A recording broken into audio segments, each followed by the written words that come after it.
Виктория, у меня предложение. Вчера, например, остался такой запрос у нас, который ты обозначила, это Египет. Можно расследовать такая вот «Есть ли жизнь на Марсе?» Это предложение, Такое. да? Все по Да, очереди. это пока предложение. М. Также А меня можно знаешь, что посмотреть. интересует? Вот, давай, Меня жги. интересует Китай. Вот в Китай. Китае есть такие высоченные горы, ну просто вертикальные. Мгм. Потом есть такие горы, как будто бы такие горки, как будто бы они так вот, знаешь, такое впечатление, что сверху что-то висело и так вот сыпало, и получились такие высоченные кучки. У них тоже черные такие горки. Так, там очень много пирамид, которые искусственно засыпают и садят деревья туда, маскируют. И те, кто исследовал эти, их там это, кто пытался там пролезть, исследовать эти горки, государство им так ню-ню-ню нельзя. Я лично видела эти горки. Их полным-полно возле Пекина. А я вот как ездила в Пекин, мы ездили на китайскую стену на экскурсии, потому что меня ж эта диковинная культура Китая очень интересовала. М, Вот. И я видела эти пирамидки. И я, ну, еще до того, это лет 20 назад, до того, когда я узнала, что в Китае есть пирамиды. Я помню, мы ехали на экскурсию как раз на китайскую стену утречком.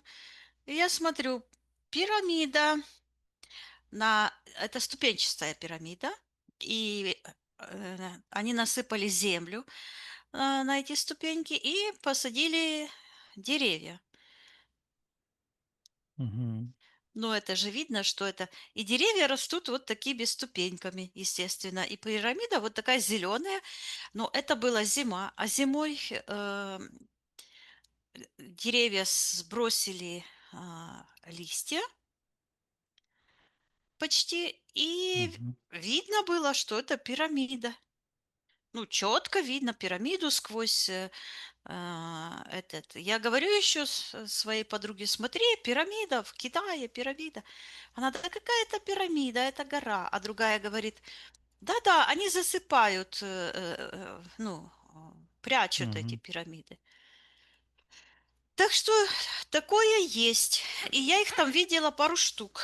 Не одну, пару штук. И все они одинаковые, одинаково засыпаны и засажены. Согласен. В Египте пирамиды, если бы там могли бы их прятать, их бы прятали. А так сделали из этого экскурсоводную такую бизнес. А, Есть, да. извини, есть пирамиды. В принципе, на всех континентах, наверное, есть пирамиды. Причем есть на дне океанов. Особенно вот там, где помнится, показывали на Google Земля, программка Мгм. такая. Когда они только начали показывать, люди начали находить артефакты и пирамиды. Ну, в некотором огромнейшая стена на дне. И потом это начали все ретушировать. И на европейском континенте тоже много этих пирамид, которые тоже не афишируют и всячески не археологам не дают раскапывать. Так что вопрос такой, да, Ну, что в них такого?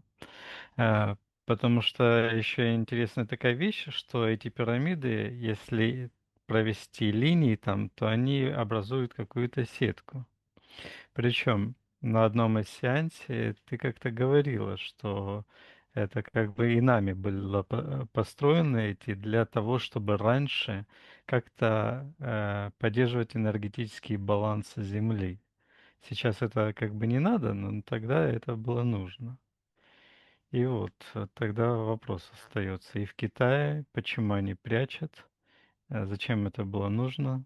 Ну, давай с Китая начнем, раз у тебя, э, запрос пошел. Да, и как только, появился интернет, YouTube, это сколько лет 15 назад?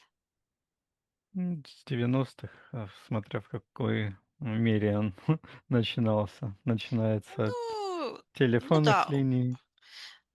да, ну вот в компьютерах, когда он появился, я помню, ну, это было где-то в 2010 году, вот где-то вот так.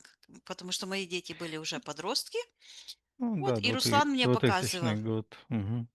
Вот он любил, младший сын, он любил э, по интернету там шастать и какие-то интересные интересности высматривать. И тогда вот это Google Maps ну, можно было вообще посмотреть в реальном времени, там приблизить, все такое.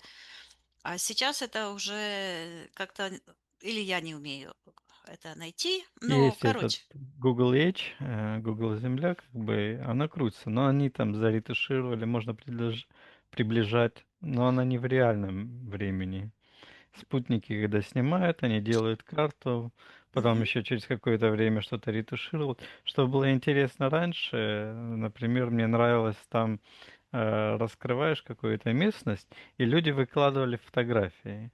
И там можно тыкнуть было и посмотреть мгм. на этом месте, что люди сфотографировали. Очень интересно Да-да-да, было. вот это, наверно, вот это, был Мгм. ресурс.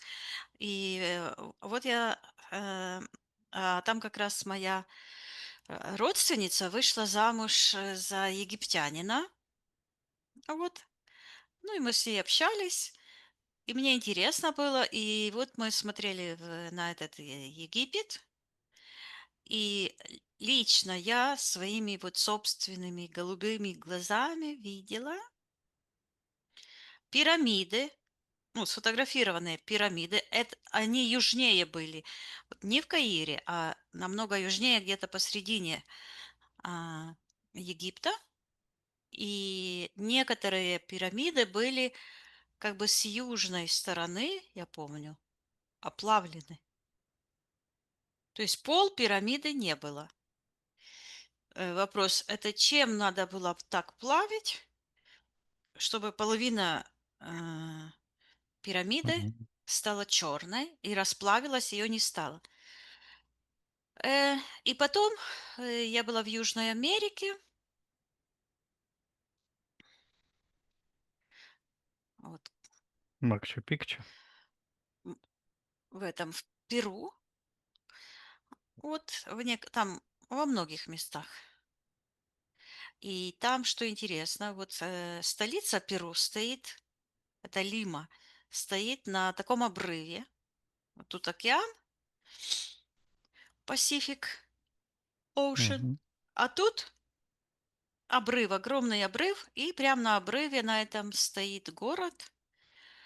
Ну, очень интересно, потому что этот обрыв, он черный, Да, обугленный. мы делали мы по нему тоже расследование. Там были те люди, которые души в зацикленном режиме в каком-то пространстве, как замороженные были. Мы их Ну, освобождали. вот, видишь, и там очень интересно было, потому что там в Лиме никогда не идут дожди, и там идешь и видишь, как было раньше, как было это много, десятки лет или сотни лет назад. То есть все заморожено. А вот интересно, когда вот в горы ходили, то там буквально видно было, как горы, это как поваленные деревья. Просто было видно, как ствол, ветки, Мгм. и такие, как будто бы это набросил тканью это все. И таких обугленных гор я там видела много. То есть ездили на море, тут тебе, ну, это океан этот же, но он очень холодный. И вот тут тебе океан, а тут песок, а тут вот так просто торчит кусок горы, обугленная, черная, а с той стороны уже там гора как гора. М. А, Ну, очень интересно. А центр Лимы, вот ехали в трамвайчике, трамвай едет, а в глубину, ну, это, наверное, метров 150, 100 метров, может, 200. Ну, мне трудно было визуально определить, сколько. Короче, такой вырытый огромный котлован, ну, очень большой. И в этом котловане внизу, то есть вокруг это все сверху, как почва, там вырыто, и внизу стоит их, ну, как ратуша, как главный, там дворец просто стоит. То есть он засыпан. Что я еще интересно видела? Вот мы ездили от Лимы 500 километров, так, в какую сторону? То ли на север, то ли на юг. На юг, по-моему. И вот едем. Местность скалистая, то есть скалы, почва, камни. Просто крупные, такие как щебенка, такие камни. Вот едем, и тут раз, куча песка. Такое впечатление, что ее просто взяли, дюна, одна дюна. Вопрос, откуда она там, одна дюна стоит. Потом другая, поменьше, потом огромная дюна. А мне говорят, что там из-за этой, сейчас ты увидишь, там будет похоронен в этих песках э, крепость. И я смотрю точно, оно обветрилось, упало, и видно, что крепость, крепостные стены. То есть гора стоит, песчаная, песком засыпанная, а Мгм. выглядывают стены древней крепости. То Как есть, будто рассыпалась часть, да, в песок ну, он превратилась. просыпался, да.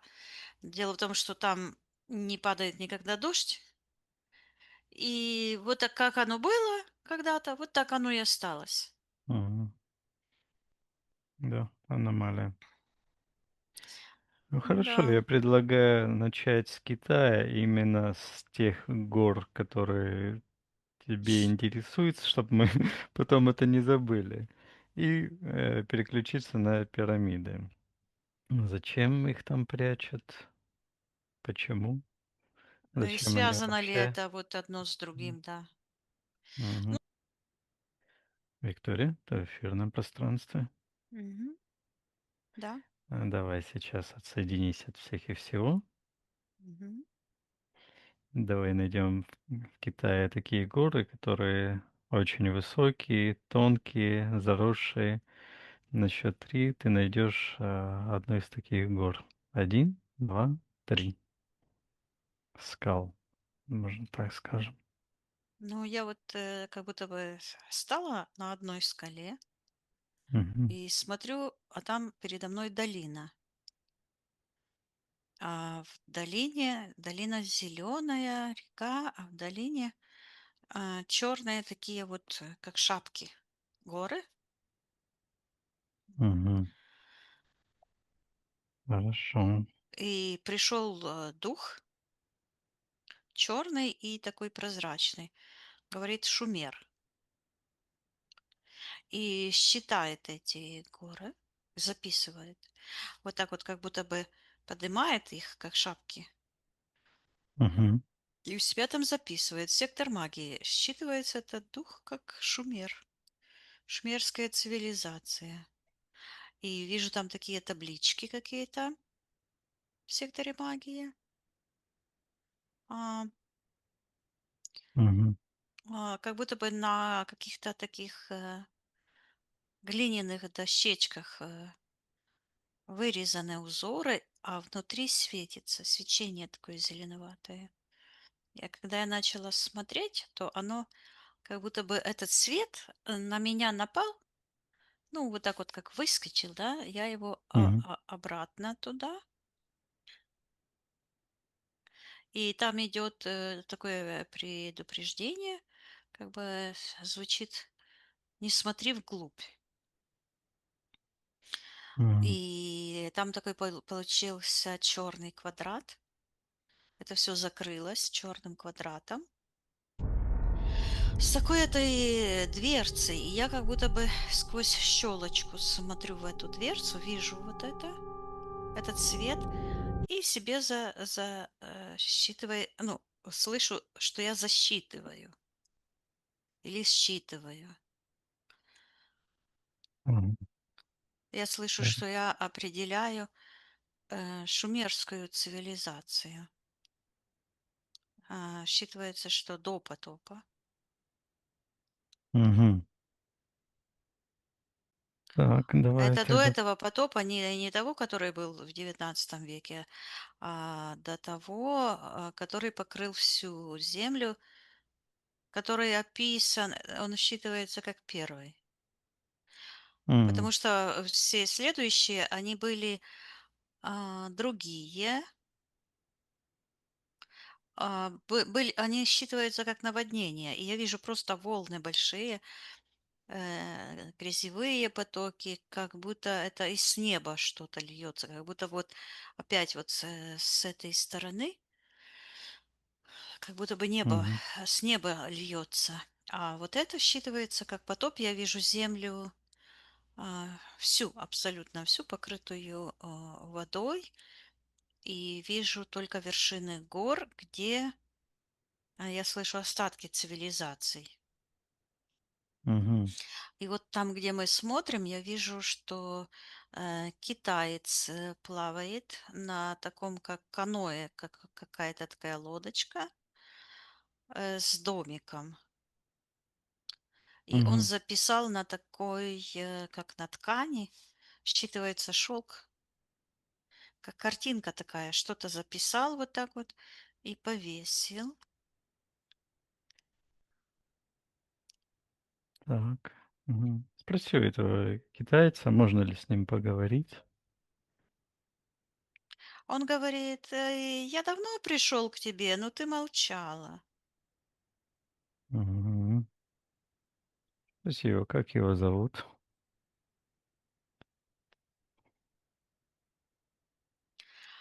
Он так интересно сказал, как будто цокает. Какой-то Мгм. А, переведи как-то, переводится как фунго. фунго. Да. Мгм. Хорошо. Но как-то он так цокнул так. Мгм. Ну ладно. И так как-то, как будто ну, звук такой интересный. Он говорит, что цивилизация предков. Мгм. Говорит, что Спрос у Да. нас было, говорит, все иначе, все по-другому. Он говорит, что он видит, как сейчас, говорит, у нас было все по-другому. И говорит, у нас тростники росли, и показывая такие огромные, ну, как бамбуковые, он говорит, это тростниковые заросли, такие М. огромные, а, Высокие? высокие, ну, как бамбук высокий, вот так оно высокое такое. Но он называет эти бамбуки как тростниками. Говорит, М. высокая трава. Мгм. Так. И показывает, что он работал, срезал эти травы, и ходит, как бы вода такая, и блестит. И я говорю ему, чтобы он показал свою страну, когда он жил. А он говорит, показывает, говорит, мы лепили богов из земли. И показывает, как гончарное дело звучит. И я попала в какую-то мастерскую Мгм. гончарную. И вижу, что там вот какое-то войско керамическое, Терракотовая армия. Мгм. терракотовая армия, а он говорит, что они делали богов, вот керамических богов. Потом М. показывает такого а, китайца, который едет на колеснице. он вельможа, а люди так работают. А некоторые сидят и буквально считывается, что плюют на эти указания, которые он дает. А Мгм. я спросила, почему, и этот человек, который пренебрегает этими указаниями, он говорит, что у них есть верховный жрец. То есть вот эти изделия, которые они делают, они связаны с таким в секторе магии, такой, М. он называет их его жрец, он сидит вот как этот божок богатства. Ага. Считывается, что он как бы приобретение из земли. И Мгм. я вижу, я подумала, как это и какое влияние это на людей. И я вижу, что у этого человека, который изготавливает этих башков, а, вот именно идет башков, и башка, голова, Мгм. как будто бы открывается, вот так как верхняя как коробочка, а там внутри такая чернота, и сидит этот дух этого господства земли считывается. А почему с земли? Я М. считываю это как материалистический дух. Я вижу такой замок, как будто замкнута душа. Вот так вот у этого китайца. Как-то Мгм. звучит, он почему-то в переводе звучит фунгу или фунгу, вот так вот. Мгм. Так. А вот эти, значит, а что вельможа этот говорит этим рабочим?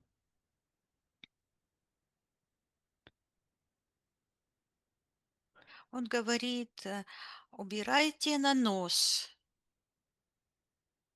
В смысле, землю? М.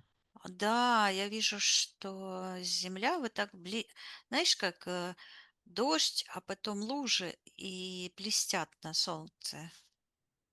А этот вельможа говорит, что прошло много времени, а никто ничего еще не поубирал. И показывает на эти черные горы, как шапочки. Он говорит, что они прилетели не отсюда и приказали нам засыпать, говорит, храмы. Мгм. А что это за храмы? Мгм. И поднимает одну вот, где гора, такую шапочку, а там такая, как в Западной Украине называются такие, ну, есть капище, я видела. И вот я вижу, в Китае есть такие в Украине это называются каплычки, то есть там как мини-храмчик такой маленький, люди сами себе такое строят некоторые, и там иконки, ну, сейчас это христианские, а там я вижу, что в этих храмках сидит а, вот этот дух. Мгм. Вот я не знаю, какая там у них религия, есть у них религия, они, по-моему, вообще какие-то Ну, китайцы не имеют китайцы, вообще. у них там несколько языческий, этот, Ну да, они, буддизм, но оно и так и звучит, как это, вот как капище такое. И там мгм. вот эти идолы, которые этот делал, Мгм. а этот вельможа говорит, что те, которые вот показывает на небо, приказал засыпать капища земли. А зачем было засыпать эти? Зачем ему нужно было А давай я засыпать? посмотрю, кто это засыпает. Мгм. Посмотрим.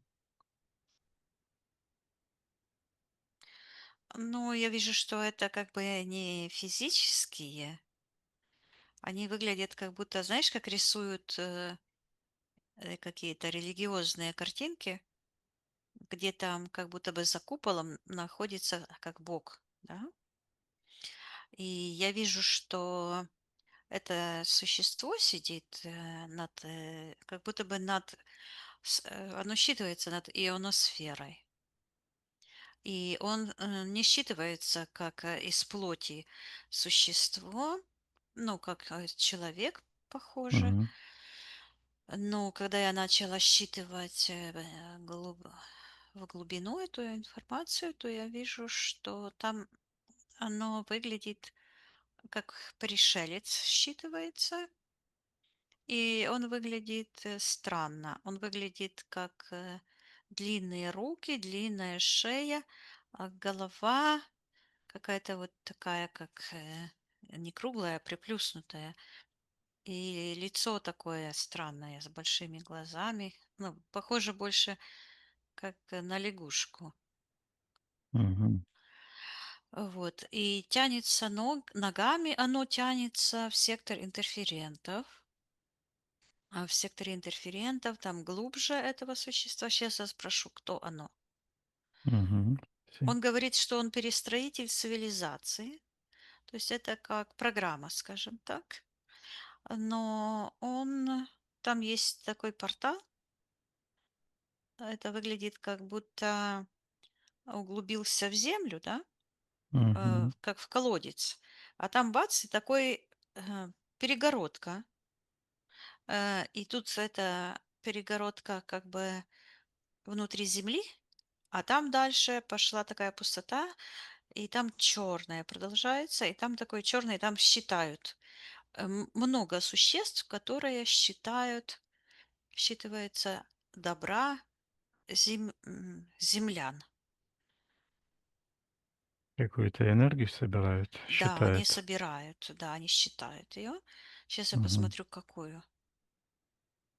Я вижу, что этот человек, который э, делал этих башков, э, вот я вижу, оно идет информация, что каждый раз, когда ну, люди обращались к этим башкам, то есть Мгм. они как бы отдавали часть своей творческой энергии, и вот эта творческая энергия вот уходила, и там такие счеты. И она уходит на развитие, считывается, чужой цивилизации. И там какая-то духовная цивилизация у правителей Землей в секторе интерферента. Давай посмотрим, что это за духовная цивилизация, кто Она они такие. считывается, Мгм. они как будто бы как в желудке, в такой емкости, как будто бы в таком пространстве закрыты, и они бьются. То есть я вижу, как они, знаешь, как женщина беременная и ребеночек там из животика там то пяточкой, такие видно, что там движение есть. Вот так точно я сверху. Брыкается. Мгм. Да, я вот смотрю и вижу, как там там считывается иерархия богов, и у Так. них энергия землян. А То вот я есть вижу, это что вот какие-то это, предки? да, я вижу, что идет этот же принцип, да, вот эти сразу же предупреждение ну, смотри, вторая заповедь, не сделаешь себе кумира, то есть не будешь поклоняться идолам. И вот я вижу, почему это. Потом идет в Новом Завете тоже есть такие слова. И Иоанна, это послание Ивана 5:5. Мгм. Деточки, убегайте от идолослужения. И вот я вижу почему. Вот я вижу, как во время вот этого, когда человек отдает, вот этот, который делает этих, и вот эти капища, когда они поклоняются этим идолам, то каждый раз это их божественная искра души отделяется, и уходит, считывается, капище, вот этот эгрегор капище, служение сатане, то есть противнику. Мгм. И это считывается как буддизм. То есть, Мгм. да. Так, значит, вот эта энергия от людей, она уходит этим сущностям в это пространство? Да, ну это отделение там есть. То есть буддизм это здесь, на земле, а Мгм. там христианство и там другие секты разные, и даже эзотерические, вот эти символы эзотерические, это все как религиозные культы. И вот они, я вижу в секторе магии, как будто бы выстроились друг над другом.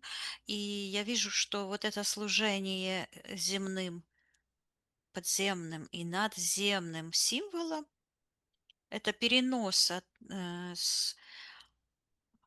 перенос Да. своей роли Творца на какие-то предметы. Я слышу, что уничтожает творцов Земли, потому что в гипотетическом пространстве вот эти все люди, которые земным разумом поклоняются символам, знакам, они такие маленькие и выглядят как вот эти горки, которые накрыты, а внутри капища. То есть внутри они как батарейки, как служители вот этого процессора огромного, который находится в секторе интерферентов и кормят духовных монстров, так они считываются, которые там бьются. То есть и получается, что разные идеологические концепции, которые просто вот так вот, оно считывается как дойная корова. То есть Мгм. сознание человечества, вот как будто бы вот такая черная туча над землей, и такое вымя вот это огромное, да, и доит э, вот этих творцов, то есть люди буквально как батарейки своим вот этим идеологическим мышлением. То есть они, я вижу, что как будто бы забыли, кто они есть, как будто бы вот так раз и попали как в сон. И вот эта реальность, это как сон. То есть они забыли, что самое настоящее — это их божественная сущность. А вот это, что они там перенос, оно буквально звучит как перенос сознания своего Творца на предметы, то есть это идолопоклонство, идолослужение, это сон. И вот они своими снами сотворяют, помогают этим монстрам формировать земную реальность. Понятно. Откуда? Ну понятно. Давай вернемся к этим, рабочему этому, кто там был? Вот он, Вельможа этот, да? да. Ну, мгм, А вот опять я вижу, этот стоит и как будто бы хочет, как серпом какой-то штукой, срезать такой этот бамбук. И мгм, говорит, показывает на этого вельможу, что он приказал им очистить. И показывает, что они срубают вот эти бамбуки мгм. и накладывают на эти капища. Так, а с А какой потом, целью? а Да. потом берут, вот это берут и завязывают. Ну, сложили как копну такую, Мгм, вот так вот эти капища спрятали, потом обвязали такими веревками. А потом они берут и такой глиной обмазывают это. мгм, А он говорит, что так мы похоронили своих богов. А буквально это считывается как запечатали, И вот эта дверка, что я видела в черном квадрате, а, считываются это спящие боги. Ну вот эти археологические раскопки и откопали там часть этих башков. Это вот из этих храмов вытащили этих терракотовую армию. Нет, терракотовая армия была в подвале, под землей. Мгм. Вот это Они, все это, другое. они М. служители культа какого-то, считывается как фараона, ну, главного верховного жреца и царя. Мгм. А этот храм, который они запечатали. Они много храмиков, таких этих капища, запечатали, глиной обмазали. Мгм. Считываются они спящие боги, и почему-то идет Кремля. Второй раз уже, значит, это не случайно. А что такое Кремль? Мгм. Почему, да? А Кремль я вижу в секторе магии. Это главное капище считывается сатаны. И я вижу, как будто бы красная звезда лежит на земле, как будто ее кто-то вырезал, вычертил. Потом внутри этой звезды по этим внутренним углам такой рисуется Мгм. как круг, и это делает именно вот этот серый, как пришелец этот, который над куполом сидит. И берет это, что-то вот нарисовал и в рот положил.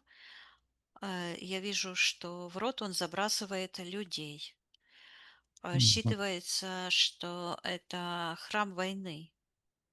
То есть это культ, это духовный исток войны. И я вижу милитаризация, и вижу эти китайские воины идут а, вот такими колоннами квадратными, такие все как Мгм. нарисованные, все, и маршируют так туп-туп, такие делают эти, маршируют так, идут, считывается милитаризированный мир. То есть я вижу, что вот это служение, культ материальному, да, то есть грубо материального, это магия, которая поддерживает фактически вот этот склад ума человека как милитарного существа, который, вот я вижу, прямая связь, вот так как там считывается бойня в этом пространстве, в этой цивилизации этих духовных существ, монстров, демонов. То есть они существа, только у них другое тело. Вот эти. И они питают их мир. То есть войны э, держатся, я вижу, на этом идолопоклонческом мышлении, Мышление. М. магическое мышление, а магическое мышление это грубо материальное. То есть они привязаны к тому, скажем так, что видят глаза, грубой материи, а грубая материя, когда посмотрела, то оно идет вот так, борьба за выживание. То есть это отсутствие духовности, духовного начала, и там просто борьба за выживание. Вот эти звериные потуги, энергии, вот этих демонические, вот как там толкутся в этом пространстве, вот оно перетекает. То есть души вот этих людей, их искры жизненные находятся там, а эти демоны за каждую искорку борются, бьются, отдирают друг у друга, прикладывают к себе вот сюда. На Мгм. них потом нападают другие демоны, отбирают это, и это же происходит и на физическом плане, потому что идет контакт сразу же с этими земными цивилизациями. И я вижу, что точно так же вот это идет борьба за сакральные сокровища. Сокровища они поэтому и сакральные. что в них находится энергия власти духа, то есть живая энергия, вот, и которая как бы принадлежит тем, кому эти предметы принадлежали, и не только предметы, это там и символы, и названия, ну, названия Мгм. лежат в духовной плоскости. А вот эти нагрудники, пекторали, короны, вот, они находятся именно в грубо материальном мире, но их корни как бы вот так вот протягиваются к истокам духовным, к тем божественным существам, к тем людям, которые владели, которые вложили свою энергию в эти предметы. И поэтому вот Вложили. эти войны, вот эти Мгм. диктаторы, они пытаются все время обокрасть и добраться до чужих сокровищ, потому что они Мгм. Ну, отображают, как как зеркало, отображают их духовную сущность. И на самом духовном тонком плане я вижу, что есть два источника. Один духовный, то есть люди, которые поступают духовно, у них тоже есть источник общий для всех. Можно сказать, что вот эта чистая божественная душа, это как такая считывается как спираль сознания. Это такое пространство, где все связаны в одну большую, огромную, считывается пектораль. Вот Мгм. это такая, э, Ну, в как такое общем, вот пространство, оно вот так закручено, и каждый находится, идет по своему пути, по этой спирали, которая одновременно и такой огромный шар, и усовершенствуется. А вот эти, кто идолопоклонники, то есть у них тоже свой источник, это вот эти подземные боги, так называемые, которые питаются их энергиями. Здесь раздается энергия и идет спираль вот так изнутри, как бы раскручивается наружу, она разрастается. А там это наоборот, потому что там считывается система угнетения, вампирическая система. Она наоборот вот так, как черная дыра, все затягивает, и там идет, то есть вот это зеркально отображаются войны. Я вижу, что все, что происходит, это зеркально, ну, все, что происходит то есть, мгм. там То в в этом малом, то и в духовном большом. источнике, Мгм. да, то на земле это тоже отражается. Вот как м, э, страны, которые начинают войны против других стран, то их источник именно в вот почему мне шло храм войны, потому что на сегодняшний момент та война, которую проводит Россия против, ну, мы говорим сейчас против Украины, но на самом деле они воюют против абсолютно всех соучастников этого союза, Мгм. федерации, потому что оно так я вижу, как из Кремля идут такие черные полосы, и на самом деле они воюют против всего мира, потому что эти все провокации, которые проявляются на физическом, и эти войны и в Грузии, и в Абхазии, вот эти все и якуты, и буряты, которые гибнут на войне, они же не россияне, потому что э, Федерация это не страна, это союз, как Евросоюз. Вот, то есть они воюют против всего, потому что там вот эта власть, там буквально как открыт портал, как будто оттуда с Кремля такие головы вылазят, как будто черные, как змеи, как с одного портала много таких черных голов змеиных. И Мгм. считывается, М. портал открыт, но как будто бы его кто-то вот сейчас рука такая, которая пытается вот закрыть, вот точно так же, как здесь в магии. Кто Считывается пытается. пектораль смерти, пектораль смерти. А почему пектораль? То есть это как нагрудник, а пикта, пектораль, Это как две, это как две грудные мышцы. Пектораль. А вот это, мгм, эти узоры, то есть это как символ, как египтяне носили такое пектораль, да, как на груди. Это они своим золотом показывали, что у них сила в мышцах. Ну, мужчины же мышцы свои качают тут в первую мгм. очередь, чтобы показать свою силу. Сила. Мгм, Вот. И я вижу, что это борьба между... Я слышу, потерян баланс между духовной сущностью творения и грубо материальной. То есть я вижу, что произошел перекос в самой природе, в материи Вселенной. Я слышу выбор. Люди делают выбор в пользу вот это идолопоклонство. Выбирают магию. Да, мгм. конечно, выбирают магию. Люди Насилие не хотят, выбирает. Мгм. не хотят идти чистым путем, они хотят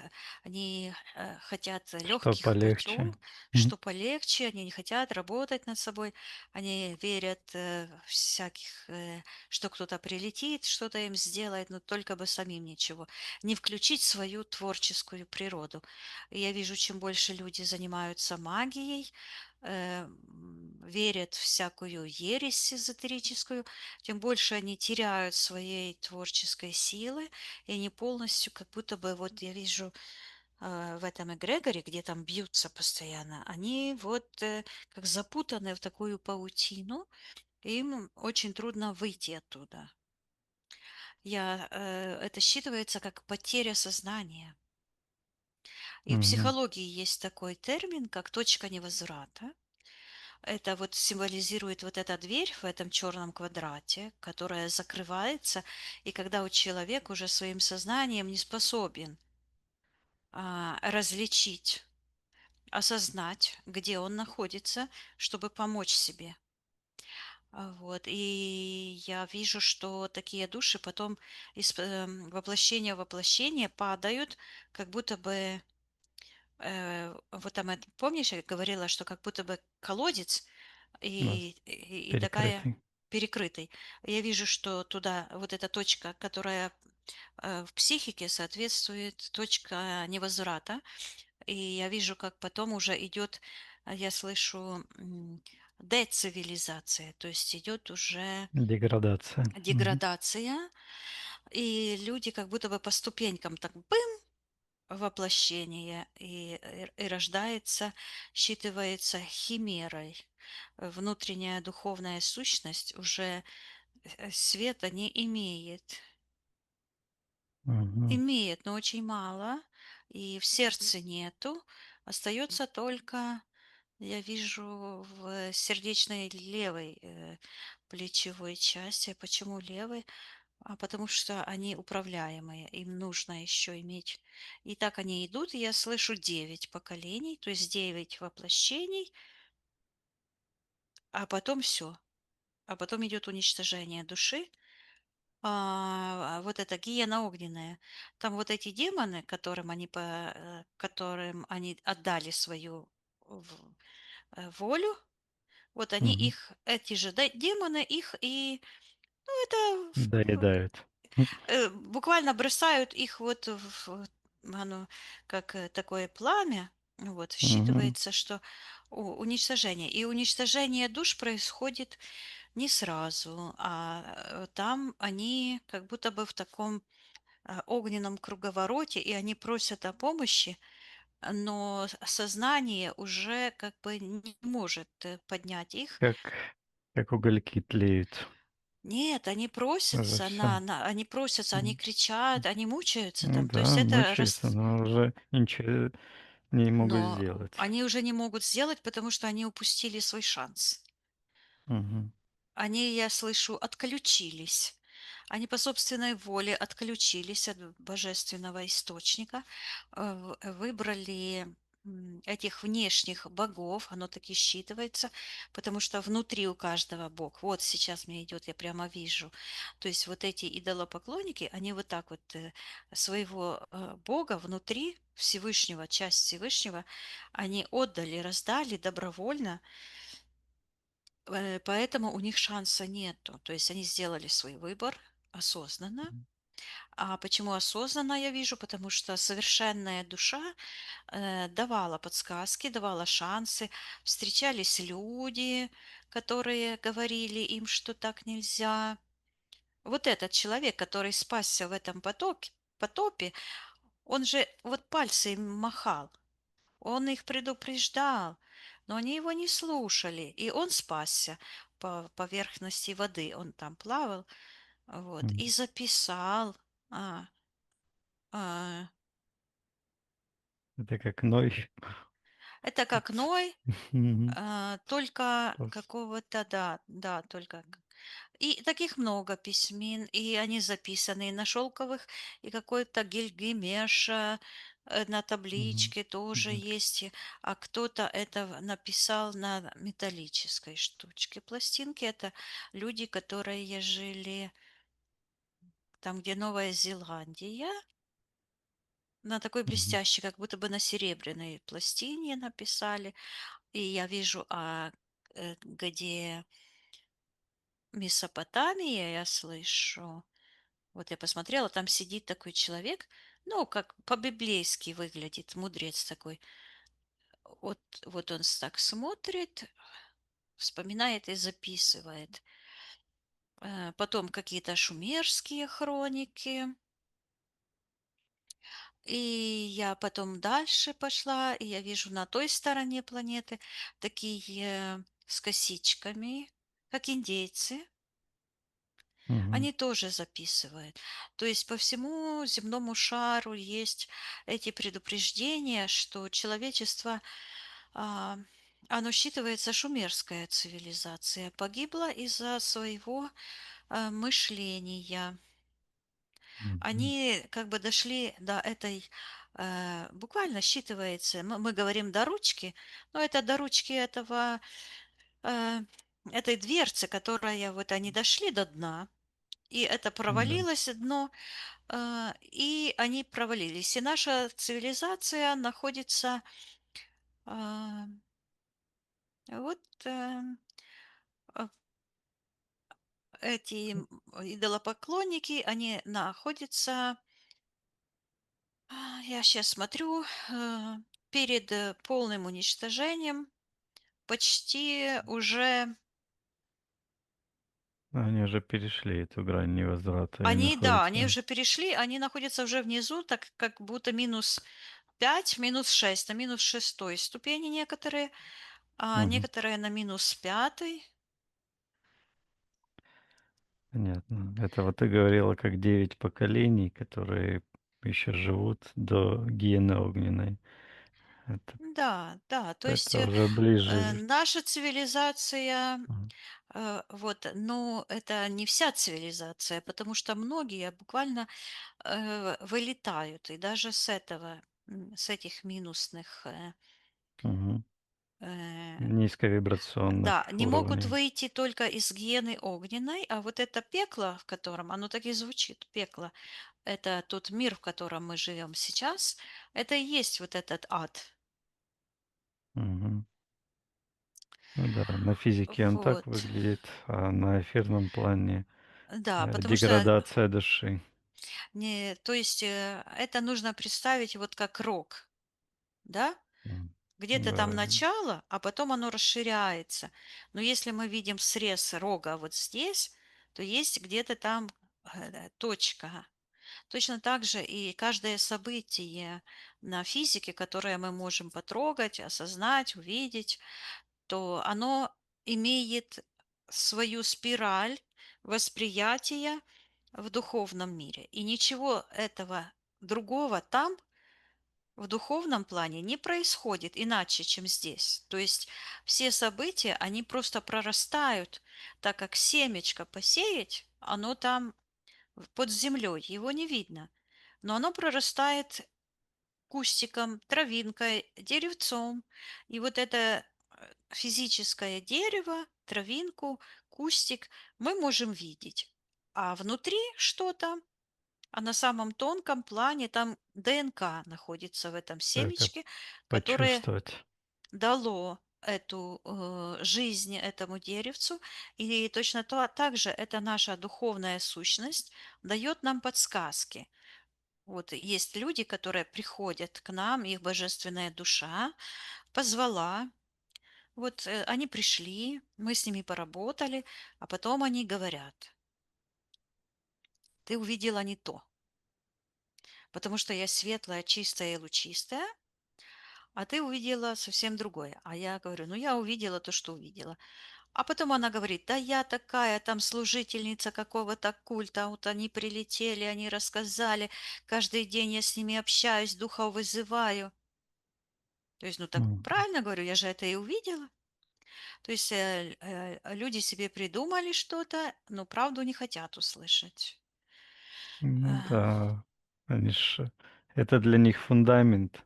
Как-то они думают, уберут фундамент и рухнут куда-то вниз, разочаруются. Такой страх.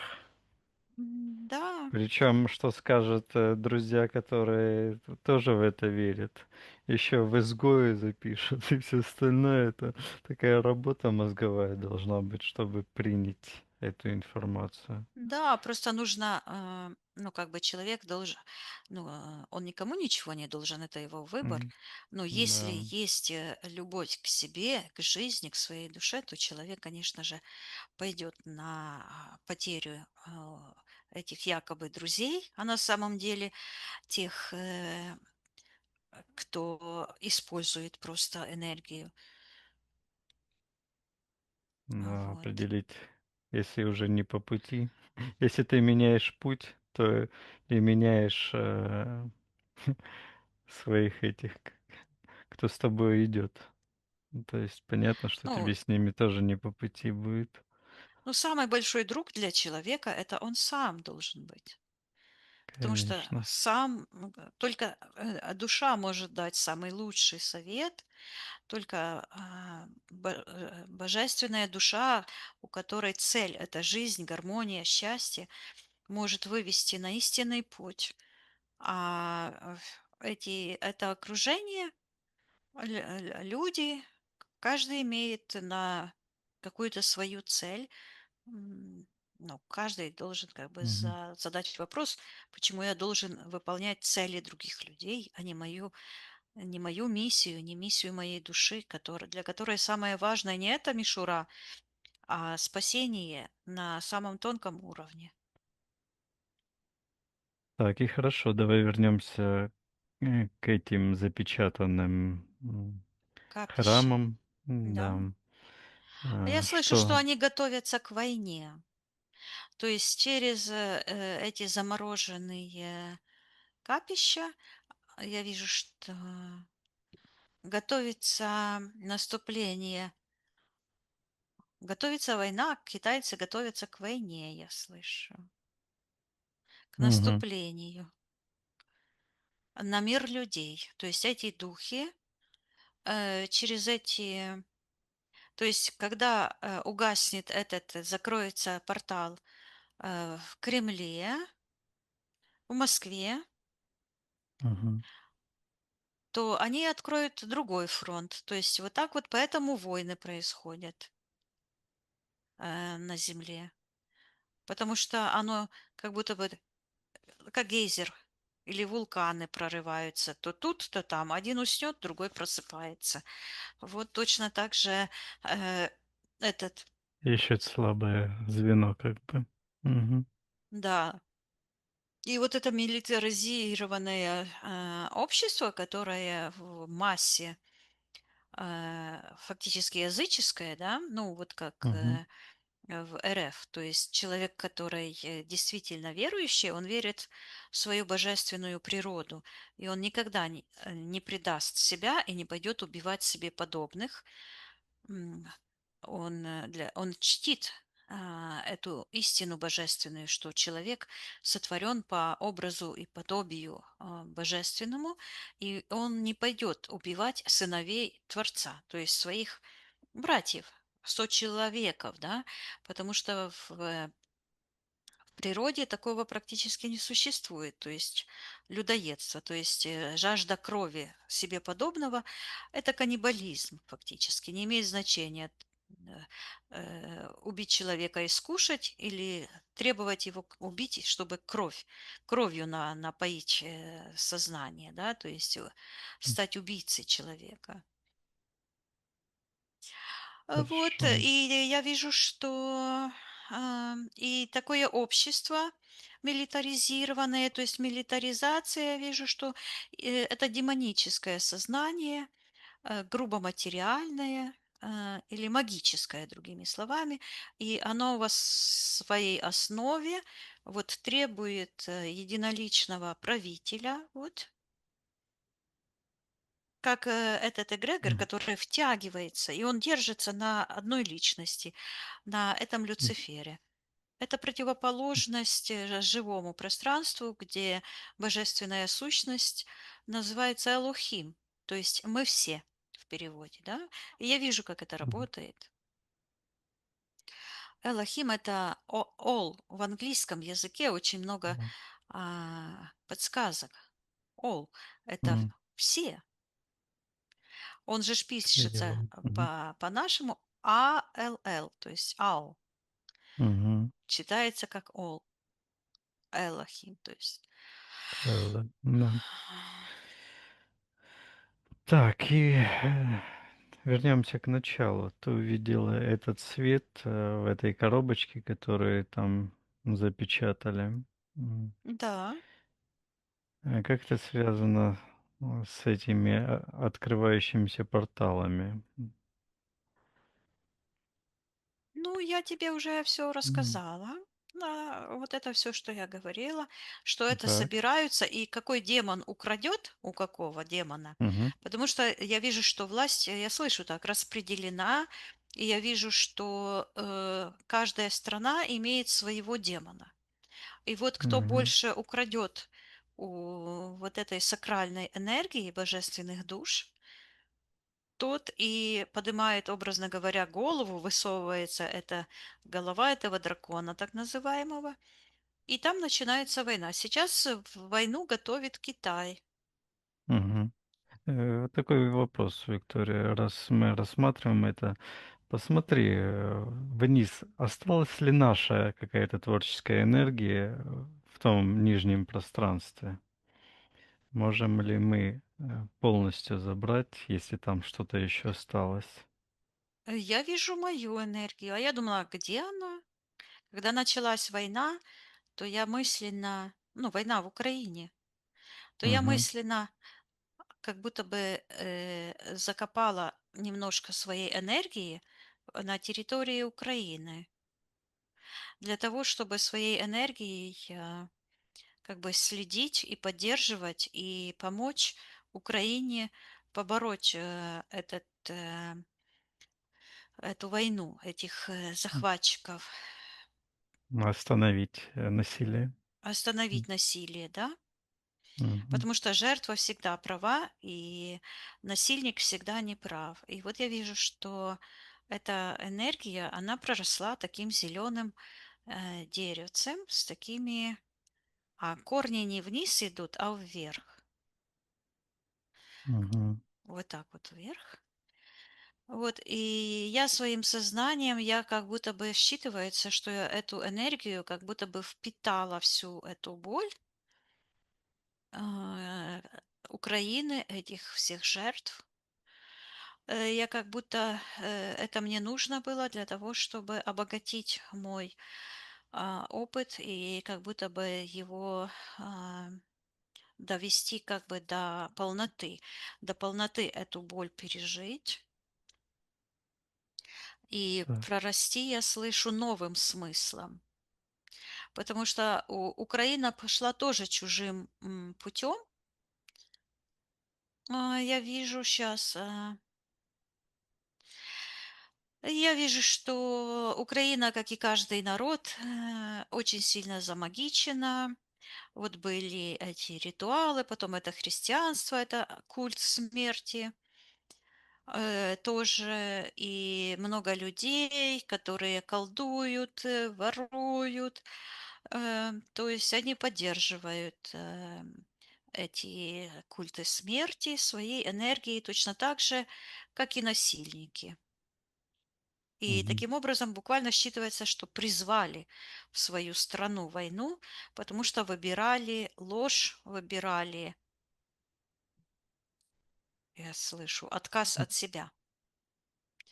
На физике это вот я вижу, когда отказались от от суверенности и передали управление своей защитой.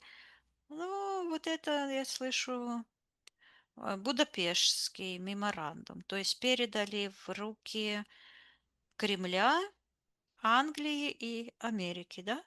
Вот я вижу. М. Три страны. Вот. А Мгм. считывается три захватчика власти над волей украинцев. Ну, я же помню, как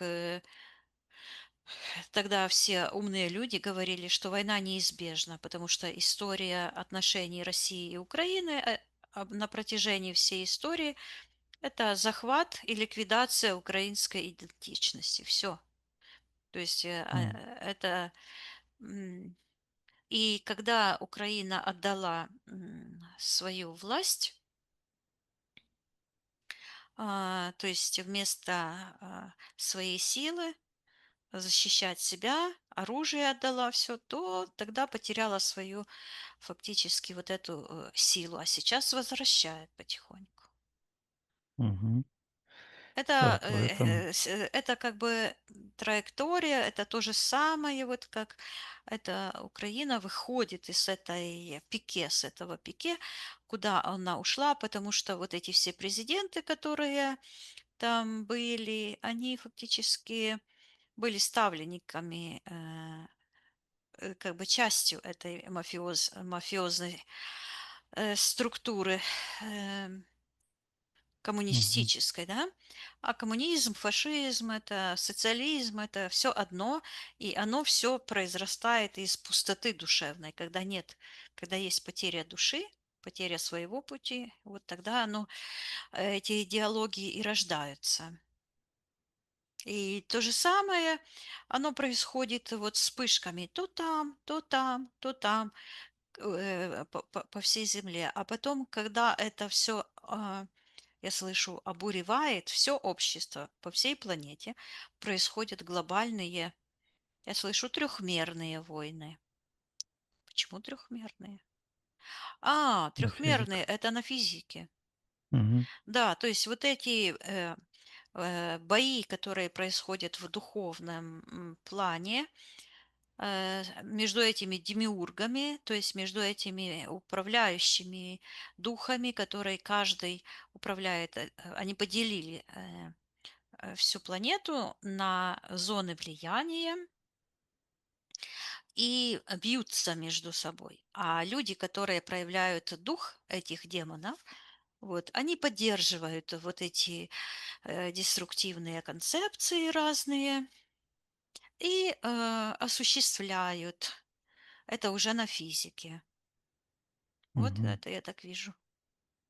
Слушай, Виктория, вот эта энергия, которая там проросла, ты сейчас хочешь ли что-то сделать, забрать эту энергию или какие у тебя Я вижу, желания? что там, где она была, там такой образовался глаз какой-то сияющий. Сейчас я посмотрю. Мгм. Считывается мое око. Я Твое слышу, внимание? что я вижу боль, Мгм, страдание. Да, это мое внимание там осталось мгм, для того, чтобы, я слышу, помочь в решающий момент. М, мгм, Потому что война уже, я вижу, закончилась. А, И Кто это? Перехват власти, я слышу, перехват власти. Кто-то что-то там в духовном плане перехватил власть. Кто это там перехватывает власть, И приказываемо себе вот эту проявиться? медальку вешает уже. Кто это там медальку вешает, приказываемо проявиться, кто там на физике сейчас представляет этого сущность, приказа проявиться? Странно. Я слышу Трамп, и я слышу, что он как бы перехватил власть у Зеленского. Как это может быть? М, Читаю информацию, что это обозначает.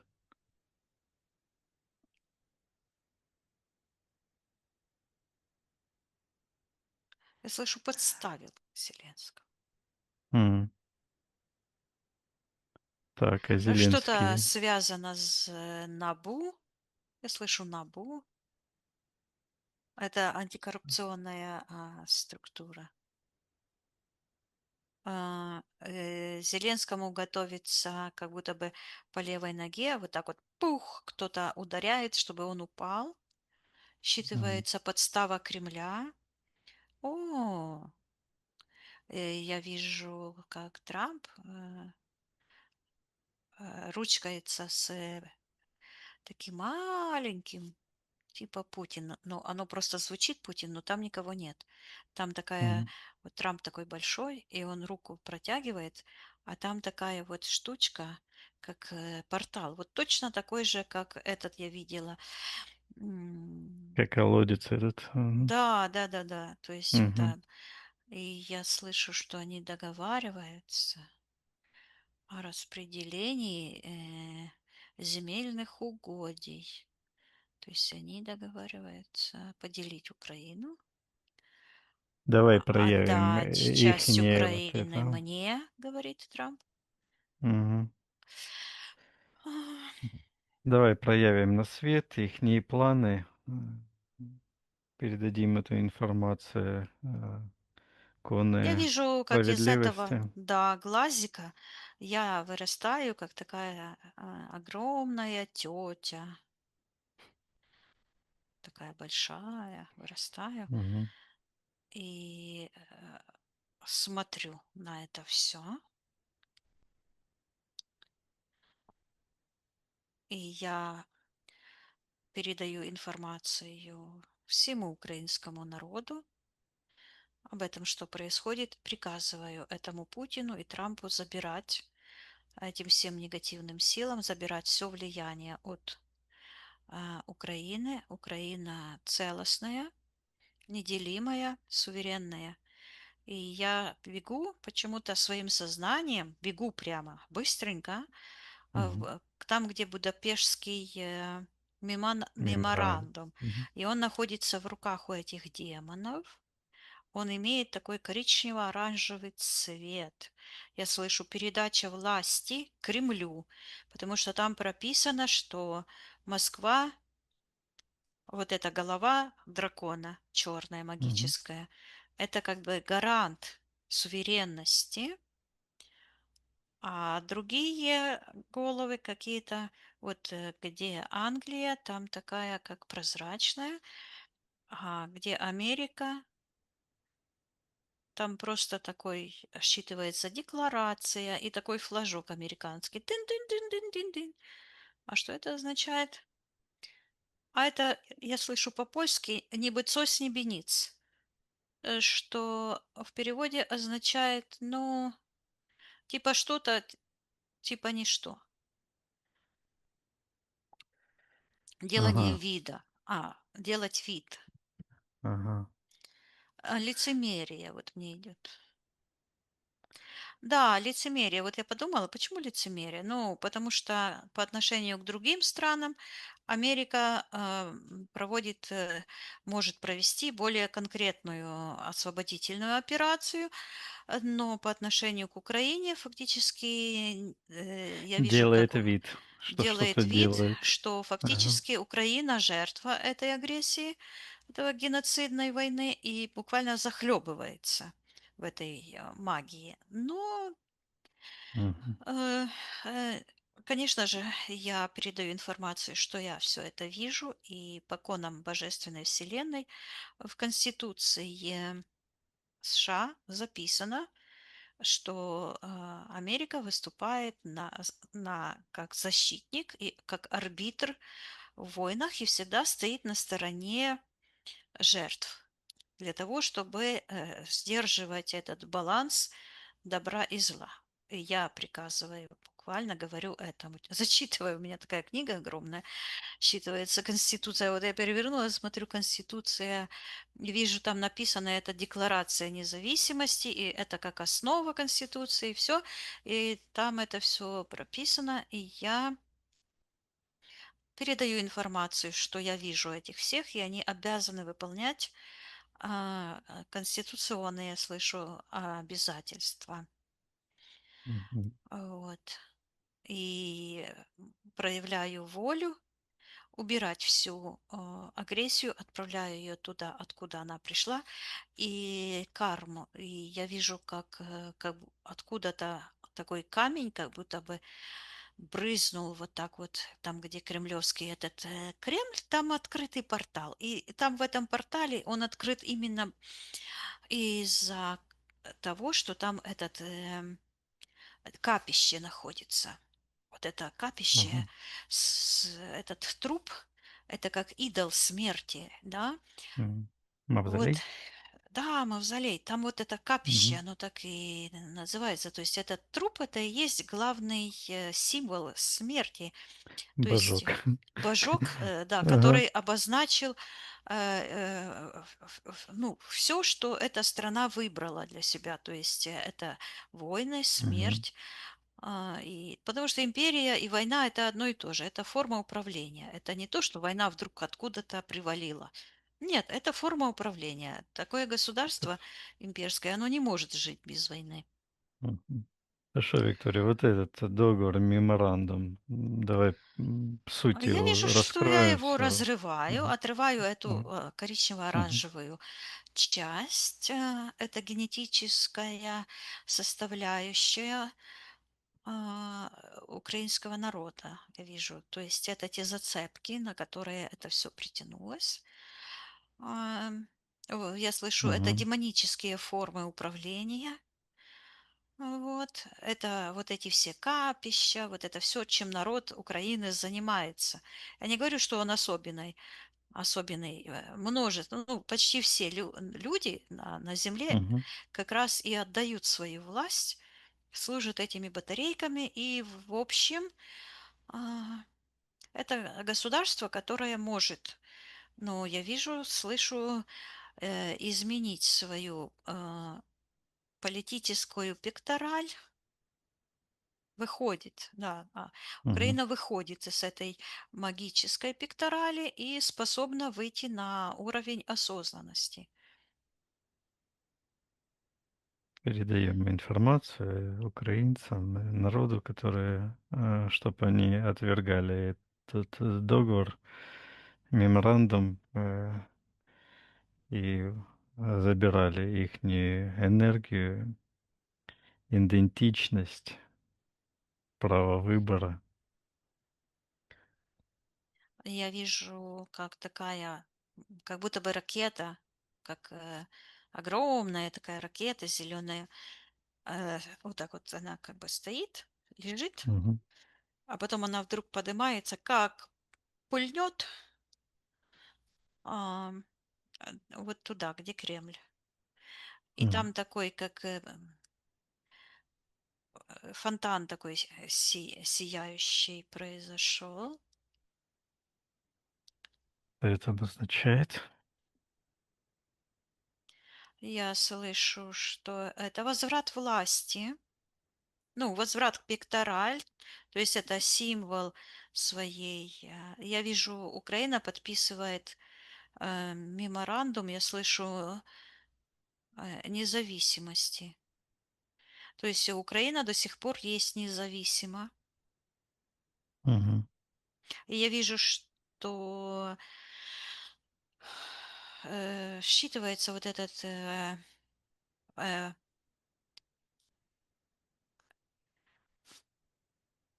Будапештский договор, он по своей сути точно такой же, как Молотова и этого Риббентропа. Мгм. Риббентропа, да.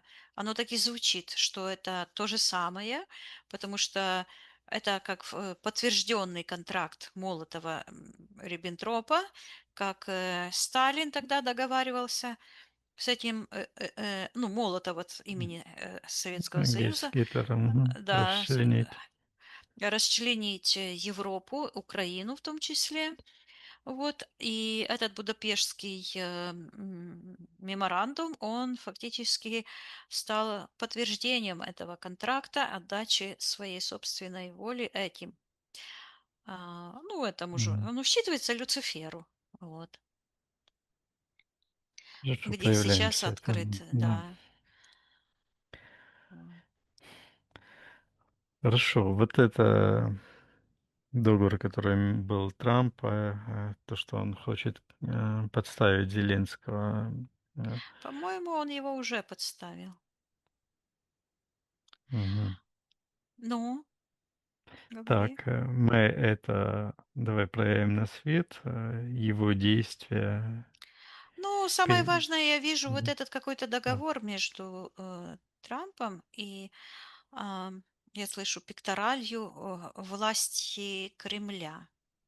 Мгм. Потому что Путина то нет, а вместо него какая-то вот это как собирательный образ, как пектораль власти Кремля.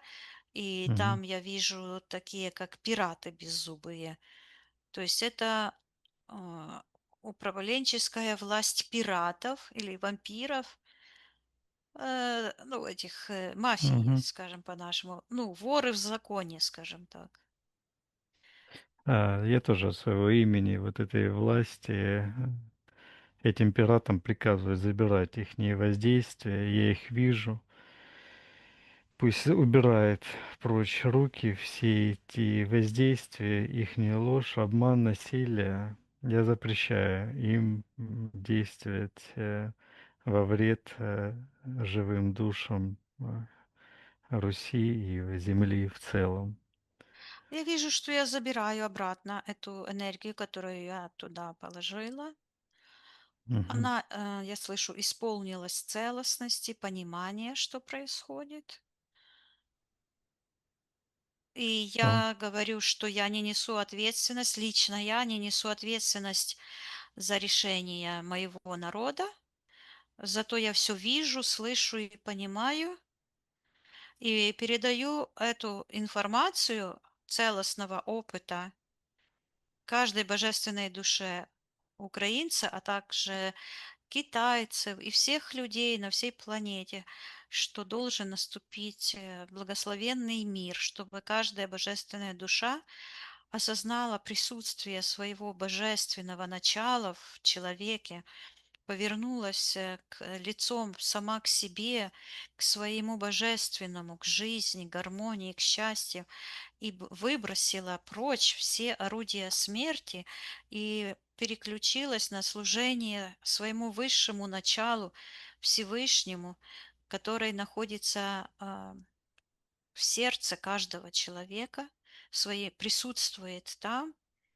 Вот, и я передаю информацию отказа от оружия, от магии, от вибраций смерти, я приказываю этому Кремлю убрать немедленного этого трупа. Мы видим и разоблачаем эту магию, приказываю всем, кто создал этот культ смерти и поставил на служение этому культу, принес в жертвы миллионы людей, сограждан, забирать карму этому Ленину, этому Сталину, этой всей мафии, которая пришла в 17 веке, захватила власть и продолжает мучить, а также до этого расторгаем все контракты.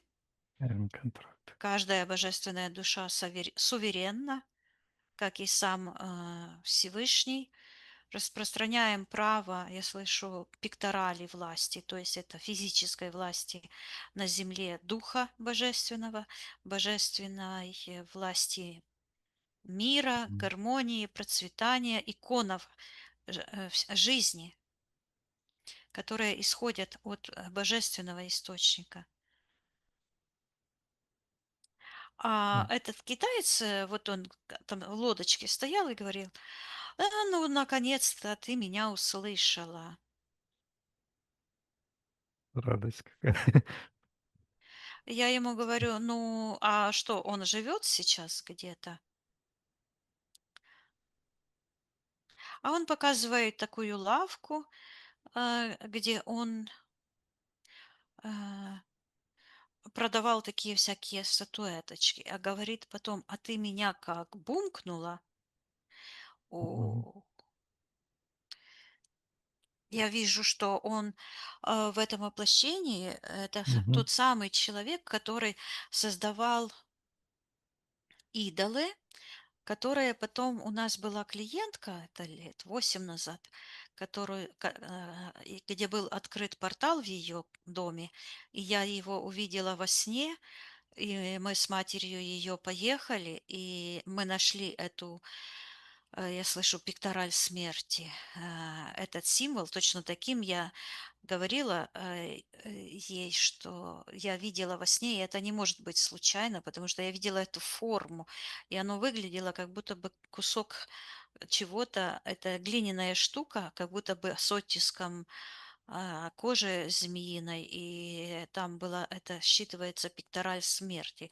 И когда мы это разоблачили, и на физике мы это нашли, и в эфирном плане мы расторгли этот контракт, и девочку эту мы спасли, вот, то я вижу, как этот получил такую карму, М, что он осознал, и он говорит, что он бросил, и я вижу, как он убегает. Он закрыл эту лавку, выбросил эти все идолы. Он мгм. говорит, что он читает книгу какую-то. Вот. Он книжечку прочитал. Получил Библию. Вот он информацию. показал. Я посмотрела, какую книжку. Он вторую заповедь прочитал, и в этот момент он получил эту карму, которую мы отправили ему обратно. Он это понял, и он вот так показывает, у него сияние вот тут в сердце и говорит: "Я чист". М, здорово. Да. Хорошо. Так, а Он в что касается какой-то стране ниже от Китая находится. Ну ладно. Индия? Нет. Бали, я слышу. Бали. М, понятно. Хорошо, Виктория. Так, а что касается, давай посмотри, в этом пространстве осталась ли моя творческая энергия.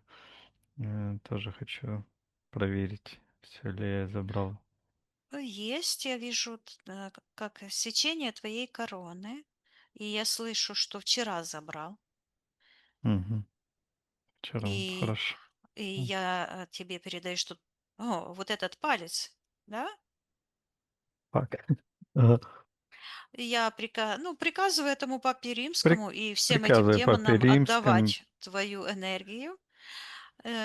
Пусть их мишура держится ни на чем, на пустоте, на чем она должна Мгм. держаться, потому что ничто– это и есть ничто.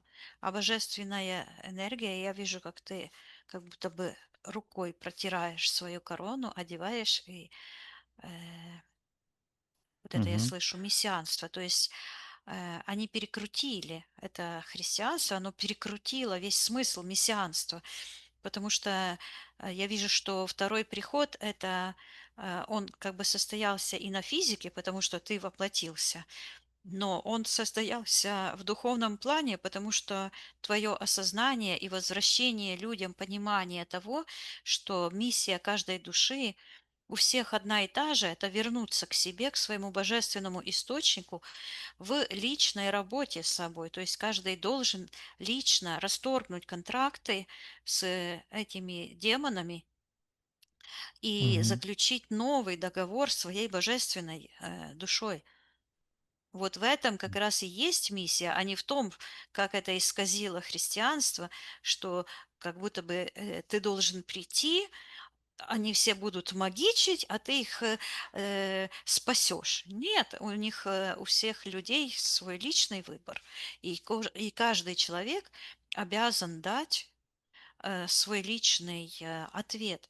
И сейчас мне идет информация, что на это уйдет 1000 лет, что те люди, которые расторгают эти контракты сегодня у нас, М. они воплотятся свободными, вот, и уже не нужно будет, и они начнут включаться в эти, я слышу, договоры дружбы с собой, они воплотятся как мудрецы, которые будут продолжать и расширять эту работу очищения. Оно считывается как провозглашение. Мгм. Вот, и разойдутся по разным народам. Ну, так как у нас есть даже клиенты приходят со всех, из Да. Турции, из Индии, и оттуда, из Китая, и откуда только нет, да, то есть таким образом распространится знание, и за 1000 лет каждая душа, которая выбирает жизнь, она будет иметь возможность полностью стать совершенной, и мир полностью очистится. Я слышу от пришествия Христа. То есть от этой Антихриста. идеологии Мгм. эм, насчитывается медицинская идеология. А почему медицинская? Это диагноз шизофрения. Ну, правильно. М. Мне было 25 лет, я ребенком была практически. Я прочитала эту э, Библию, когда мой бывший заставлял меня в церковь ходить, и параллельно прочитала церковные книги и сказала, так, а где тут сходство? Здесь вообще все противоположно. Я прочитала историю иконоборства, а в Библии написано, что не будешь делать своих кумиров. Я дорогущую семейную реликвию, эту икону, взяла, разрубила на куски и выбросила в мусорник. Хорошо, Виктория, давай подытожим. Я полностью забираю мою энергию, всех этих чернокнижников, отдаю им карму, распространяю информацию.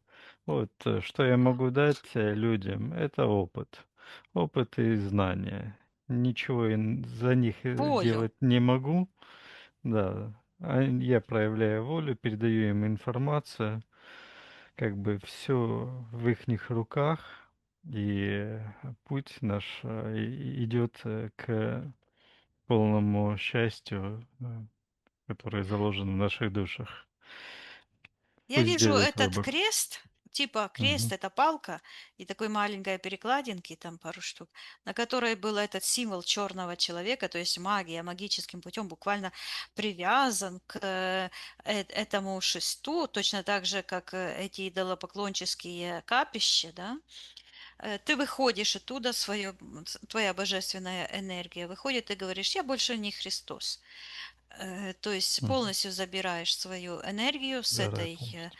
энергии рептильной, с этого культа рептильного, потому что этим культом управляет страх, и люди, которые подключаются к этим эгрегорам, они фактически, я вижу, вот, они и управляет рептильный мозг, то есть страх.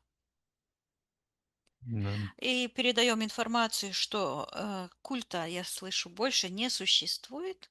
То есть он буквально Мгм. рассыпался, и я вижу, как проваливается. Вчера еще это Папа Римский сидел на такой горке черной магической, а сейчас это все вот так вот провалилось. Вот, Мгм. потому что потеряли силу. Забираем все энергии. Я вижу, как Мгм. множество душ с этого эгрегора, где там бьются, вылетают, отцепляются от... а, От этих а, демонов. Ага. Они, видишь, зачем медальки вешают на грудь? Ну да. Это типа Поклонение этим. убил человека, захватил его душу, вот тебе медалька материальная. М. Мгм. Тоже материализм вот этот. ставит материализм выше собственной души. Ну, это Вот этот получается. человек поблагодарил меня, этот М. китайчик, который там стоял, и говорит, Мгм. что он передаст Си Цзиньпину